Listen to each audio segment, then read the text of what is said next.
스티브 비건 미 국무부 대북정책 특별대표가 오늘 우리나라를 방문합니다. 사흘 동안 머물면서 외교부, 청와대 인사들과 만나 북미 비핵화 협상 재개 방안 등을 논의할 예정입니다. 한미연합훈련 종료와 맞물린 시점이기 때문에 반년 가까이 멈춰섰던 북미 실무협상이 시작될 수 있을지 주목됩니다. 취재기자 연결해서 알아보겠습니다. 김지선 기자. 네, 통일외교안보부입니다. 비건 대표가 오늘 오면 얼마 만인 겁니까?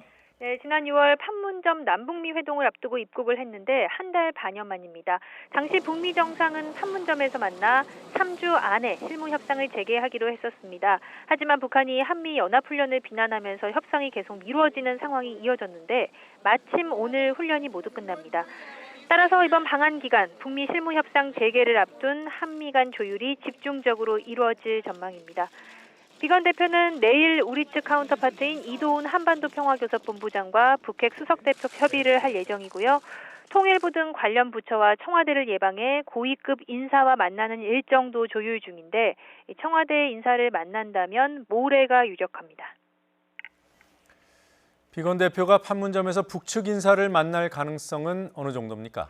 네, 아직은 계획이 없는 것으로 전해졌습니다. 하지만 오늘 훈련이 끝나는 만큼 긴박하게 타진을 할 경우 충분히 가능성이 있습니다.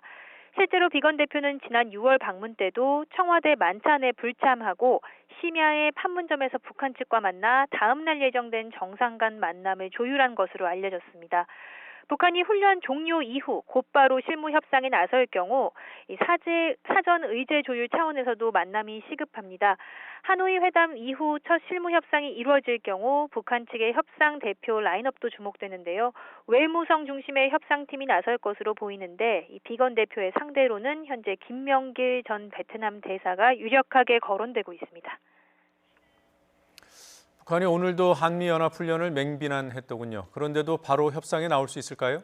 예, 곧바로 나설지 아니면 조금 더 시간을 끌지는 아직 알 수 없습니다. 북한이 공공연하게 훈련을 비난하고는 있지만 트럼프 대통령이 공개한 김정은 위원장의 친서에 따르면 북한은 이번 훈련이 끝나고 협상을 재개하겠다는 의지를 보였습니다.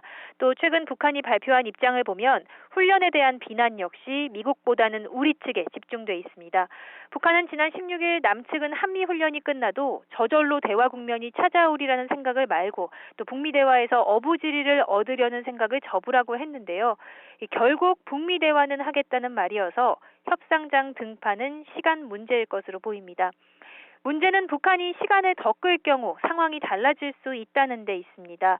현재 워싱턴에선 다음 달까지 북미 협상에 진전이 없을 경우 비건 대표가 러시아 대사로 자리를 옮길 수 있다는 관측이 나옵니다. 이럴 경우 새로운 협상 대표가 와서 업무를 파악할 때까지 시간이 걸릴 텐데요. 여기에 미국이 본격적인 대선 국면에 들어가면 비핵화 협상 공백이 장기화될 가능성도 배제할 수는 없어 보입니다. 지금까지 YTN 김지선입니다.